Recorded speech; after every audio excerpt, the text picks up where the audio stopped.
ఒక్కసారి కొమ్మూరి గోల్డ్ కి కాల్ చేయండి. తాకట్లో ఉన్న మీ బంగారాన్ని విడిపించి మార్కెట్ ప్రైస్ కి వాళ్ళు కొనుక్కుని మిగతా డబ్బులు మీకు ఇచ్చేస్తారు. అందరికీ నమస్కారం. వెల్కమ్ టు మనం టీవీ. నేను మీ పవన్ బేస్వాడ. మనతో పాటు సీనియర్ జర్నలిస్ట్ డాక్టర్ భరతరెడ్డి గారు ఉన్నారు. ఆయనతో మాట్లాడదాం. సార్ నమస్తే. నమస్తే. అమరావతికి 500, 600 ఎకరాలు చాలు కదా, ఎందుకు ఇన్ని వందల ఎకరాలని రాజధాని కోసం కేటాయించడం? ఒకటి, ఇన్ని వేల కోట్లు అమరావతి నిర్మాణం కోసం ఎందుకు? ప్రజాధనాన్ని ఎందుకు వృధా చేయాలి నిర్మాణాల పేరిట? రెండు, ఈ కామెంట్లు నిన్న జగన్మోహన్ రెడ్డి గారు ప్రెస్ మీట్లో చెప్పడం జరిగింది. మరి మాజీ ముఖ్యమంత్రిగా ఆయన రాజధాని నిర్మాణం పైన ఎంతవరకు కమిటెడ్గా ఉన్నారు అనేది గత ప్రభుత్వ హయాంలో చూశారు. ఇప్పుడు ప్రభుత్వం చొరవ తీసుకొని ప్రధానమంత్రి నరేంద్ర మోడీ గారి సాయంతో ఎన్డీఏ కూటమి ప్రభుత్వ హయాంలో అమరావతి నిర్మాణానికి భూమిని సేకరించి ఆ భూమికి కోల్పోయినటువంటి రైతులకి నష్టపరిహారం అందజేస్తూ ఈ నిర్మాణ దిశగా వెళ్తున్నటువంటి అమరావతి రాజధానికి ఆయన సలహాలు ఇస్తున్నారు. ఆ సలహాలను ఎలా చూడాలి? జగన్మోహన్ రెడ్డి ఇస్తున్న ఈ సలహాల విమర్శల అనేది ప్రజల్లో ఒక కొంత గందరగోళం నెలకొంది. ఎందుకంటే జగన్మోహన్ రెడ్డి అధికారం చేపట్టే నాటికి అమరావతి రాజధానిగా చంద్రబాబు నాయుడు గారు ఫిక్స్ చేయడం జరిగింది. 2014 నుంచి 19 మధ్య కాలంలో 1 సంవత్సర కాలం పాటు దాని మీద ఎక్సైజ్ చేసి ఎక్కడ రాజధాని ఉండాలని చెప్పి దాని ద్వారా ఒక రిపోర్ట్ ఆధారంగా సెంటర్ ఉంటుంది, అటు వైజాగ్ కానీ ఇటు రాయలసీమ కానీ మధ్యంగా ఉండే ప్రదేశం అమరావతి అని చెప్పి దాన్ని అసెంబ్లీలో తీర్మానం చేయడం జరిగింది. ఆ అసెంబ్లీలో తీర్మానం ప్రకారం జగన్మోహన్ రెడ్డి కూడా దానికి యాక్సెప్ట్ చేయడం జరిగింది. అది రైతుల నుంచి ఏదైనా ప్రాజెక్ట్ కట్టాలన్నా కొత్త రాజధాని నిర్మించాలన్నా ఖచ్చితంగా భూసేకరణ అవసరమే. భూసేకరణలో కొంతమంది లబ్ధి చెందుతుంది, కొంతమంది నష్టపోతుంటారు, కొంతమంది స్వచ్ఛందంగా ఇస్తుంటారు. ఇవన్నీ కార్యక్రమాలు జరుగుతుంటాయి. అమరావతికి సంబంధించి భూసేకరణకు సంబంధించి ఒక రోడ్ మ్యాప్ను చేయడం జరిగింది చంద్రబాబు నాయుడు. దానికి ఆధారంగా భవిష్యత్తు అవసరాల దృష్ట్యా 4-5 వేల ఎకరాలు ఉంటే బాగుంటుంది, ఎందుకంటే తర్వాత భూమిని సేకరించడం కష్టం అనే పద్ధతిలో కొంతవరకు అతను వెళ్ళడం జరిగింది. దాని తర్వాత ఆ సేకరించే క్రమంలోనే తన హైదరాబాదు ఉమ్మడి రాజధానిగా ఉన్నప్పటికీ ఉమ్మడి రాజధానిని 10 ఏళ్ళు వాడుకున్నట్టయితే ఇక మనం అక్కడేం నిర్మాణాలు చేపట్టలేమని చెప్పి ముందుగానే ఇక్కడ వదిలేసి ఖాళీ చేసి అక్కడికి వెళ్ళి ఏదో temporary secretariat, temporary assembly, high court భవనాలు ఇవన్నీ కూడా నిర్మించుకోవడం జరిగింది. ఈలోపు ఎన్నికలు రావడంతో అది అక్కడికి ఆగిపోయింది.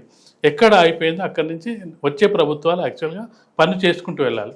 కానీ జగన్మోహన్ రెడ్డి ఏం చేశారంటే అమరావతి నిర్మాణానికి సంబంధించి దాన్ని ఇంకా సపోర్ట్ చేసినప్పటికీ దానికి ముందుకు తీసుకువెళ్ళే కార్యక్రమం చేయకుండా 3 రాజధానులు ఉండాలని ఒక కొత్త కాన్సెప్ట్ని తీసుకురావడం జరిగింది. వైజాగ్ పరిపాలనా కేంద్రం, న్యాయ రాజధాని కర్నూలు ఇక్కడ అని తీసుకురావడం జరిగింది. దాంతో ఎక్కడ జరగలేదు, వైజాగ్లో జరగలేదు, 3 రాజధానులు జరగక అది లాస్ట్కి ఏమైందంటే అసలు ఆంధ్రప్రదేశ్కి రాజధాని ఏదంటే చెప్పలేని స్థితిలో వచ్చింది. ఏదైతే పాజిటివ్గా ఉన్న వర్గాలు కూడా జగన్మోహన్ రెడ్డికి నెగిటివ్ అవ్వడం జరిగింది. ఏదైతే అమరావతి రాజధానికి సంబంధించి తీసుకున్న నిర్ణయాల వల్ల. సరే 5 ఏళ్ళు కాలం గడిచిపోయింది, తీసుకోవడం జరిగింది. మొత్తానికి అతని ఓటంలో ఇది కూడా ఒక కారణంగా చెప్పొచ్చు. అంటే ఓటమిలో చాలా కారణాలు, ఇది ఒకటి కూడా చెప్పొచ్చు. ఇప్పుడు వీళ్ళు ప్రాధాన్యత ఏమిస్తున్నారు? కూటమి ప్రభుత్వం రాగానే రాజధాని లేదు, రాజధానికి సంబంధించిన నిర్మాణాలను పూర్తి చేయాలి, అది ఫస్ట్ ప్రియారిటీ. పోలవరానికి సంబంధించి 2వ ప్రియారిటీగా పెట్టుకోవడం జరిగింది. అందుకు అనుగుణంగా ప్రభుత్వం కూడా అనుకూలమైన ప్రభుత్వమే వచ్చింది. చంద్రబాబు నాయుడు అంటే ప్రభుత్వానికి అక్కడ కేంద్ర ప్రభుత్వం సహకారం లభిస్తుంది, దానికి సంబంధించిన నిర్మాణాలకు సంబంధించి రావడం జరిగింది. ఇక్కడ భూసేకరణకు సంబంధించి జగన్మోహన్ రెడ్డి ఇన్ని వేల ఎకరాలు అవసరం అనేది ఆ కామెంటు, అందులో స్కామ్ జరిగింది అనేది తను ఆరోపణలు కూడా చేయడం జరిగింది.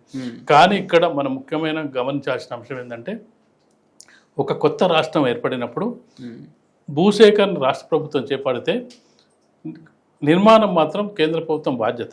అందుకే కేంద్రం ఎప్పుడూ రాష్ట్రాలను విడగొట్టడానికి వెనుకంజ వేయడానికి కారణం ఏంటంటే ఒక రాజధాని నిర్మించాల్సిన బాధ్యత కేంద్ర ప్రభుత్వానికి ఉంటుంది. అందుకే కొత్తగా వాళ్ళు స్టేట్లను నిర్మించడానికి డివైడ్ చేయడానికి ఇష్టపడరు.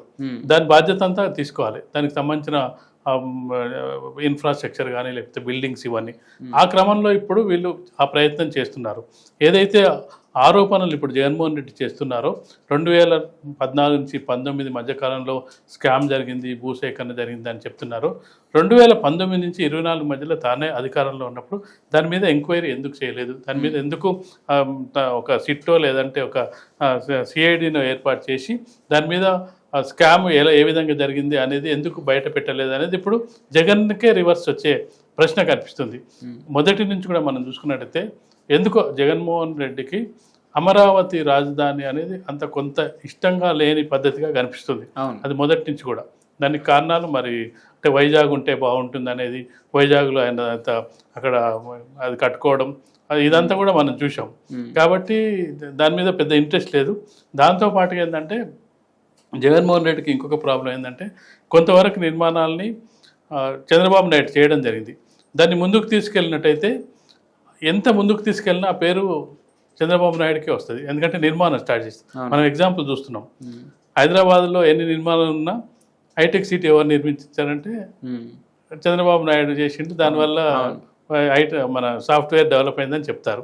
అక్కడ నువ్వు ఏం చేసినా కానీ అది చంద్రబాబు నాయుడు గారికి వెళ్ళిపోద్ది అనే క్రెడిట్ పోతుంది అని చెప్పేసి అది అక్కడ ఆపడానికి ప్రయత్నం చేయడం జరిగింది. అది ఇక అక్కడితో 5 ఏళ్ళు ఎక్కడిదక్కడ అయిపోయింది. ఇప్పుడు వీళ్ళు వచ్చి దాన్ని పూర్తిగా చేస్తూ మరొకటి ముఖ్యమైన కీలకమైన అంశాన్ని మనం చూసుకున్నట్టయితే ఇటీవల క్యాబినెట్ మీటింగ్లో ఒక తీర్మానం చేయడం జరిగింది. ఏదైతే విభజన చట్టంలో రాజధానికి సంబంధించిన అంశం లేదు. అందులో ఏపీకి ఏకైక రాజధాని అమరావతి అనేది ఈ విభజన చట్టంలో చేర్చాలని చెప్పి క్యాబినెట్ ఒక తీర్మానం చేసింది. అంటే రేపు జగన్మోహన్ రెడ్డి వచ్చినా మరొకరు సీఎం అయినా ఆ చట్టాన్ని మార్చడానికి వీలేదు. చట్టాన్ని మార్చాలంటే మళ్ళీ పార్లమెంట్ మార్చాలి. ఈ పదాన్ని యాడ్ చేయాలని చెప్పి క్యాబినెట్ నిర్ణయం చేసి సెంట్రల్ గవర్నమెంట్ పంపడం జరిగింది. అది ఒకవేళ పెట్టిన తర్వాత ఇక నీకు మార్చడానికి వీల్లేదు. ఇవన్నీ జరుగుతున్న క్రమంలో ఇక అమరావతిని మనం ఫ్యూచర్లో ఒకవేళ నేను అధికారంలోకి వచ్చినా దీన్ని అభివృద్ధి చేయాలి తప్పిస్తే నేను ఇంకా దీన్ని ఆపలేననే ఉద్దేశంతో విమర్శలు చేశాడా, లేదంటే నిజంగానే స్కామ్ జరిగితే మరి ఎందుకు 5 ఏళ్ల కాలంలో చంద్రబాబు నాయుడుకి సంబంధించిన అవినీతిని బయట పెట్టలేదు? ఇప్పుడు జనరల్గా ఏదైనా నిర్మిస్తున్నప్పుడు ఏంటంటే కొంత వెసులుబాటు ఉండేటట్టుగానే భూసేకరణ చేస్తూ ఉంటారు. ముందు భూమి లభించదు కాబట్టి అది ఇచ్చేవాళ్ళు ఎవరైతే ఇస్తున్న వాళ్ళు వాళ్ళకి ఇబ్బంది లేకుండా రైతులు కానీ మిగతా వాళ్ళు కానీ భూసేకరణ చేస్తున్న సమయంలో వాళ్ళకు న్యాయంగా రావాల్సిన వాటా కానీ వాళ్ళకి కాంపెన్సేషన్ కానీ ఇస్తున్న క్రమంలో ఆ సేకరణ చేయవచ్చు. ఫ్యూచర్లో నీకు చేయడానికి అవకాశం ఉండదు. ఒకసారి నిర్మాణం జరిగిన తర్వాత నీకు ఒక చోట్ల మనం చూసుకున్నట్టయితే ఒక రోడ్డు నిర్మాణం అంటే ఇటుపక్క ఇల్లు కట్టాలంటే దానికి సవాలక్ష కండిషన్స్, కోర్టులు, స్టేలు ఉంటాయి. రోడ్డు అనేది జనాలకు ఉపయోగపడే అంశం అయినప్పటికీ ఎవరు కూరగొట్టనియరు.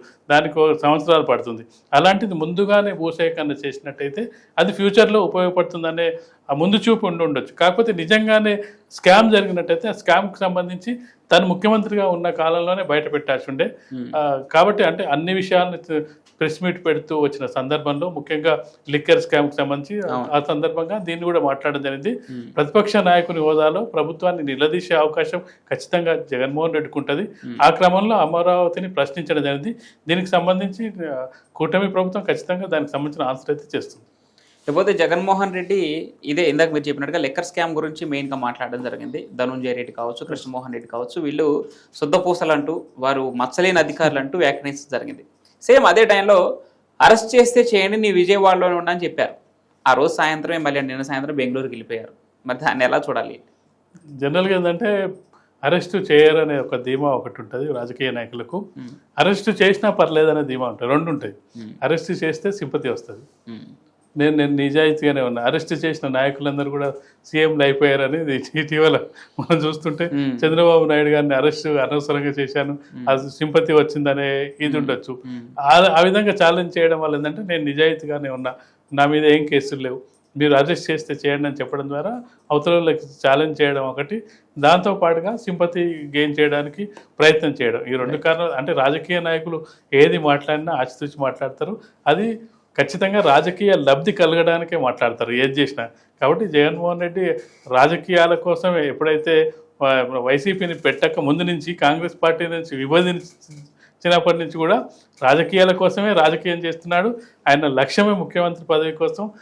పాదయాత్రలు కూడా చేయడం జరిగింది. మళ్ళీ ముఖ్యమంత్రి కావడానికే ప్రయత్నం చేస్తుంది. కాబట్టి రాజకీయ నాయకులు ఏది మాట్లాడినా తమకు ఏది ఉపయోగం ఉంటుందో, తమకు ఏది రాజకీయంగా లబ్ధి చేకూరుతుందో అది దృష్టిలో పెట్టుకుని మాట్లాడతారు. రైట్.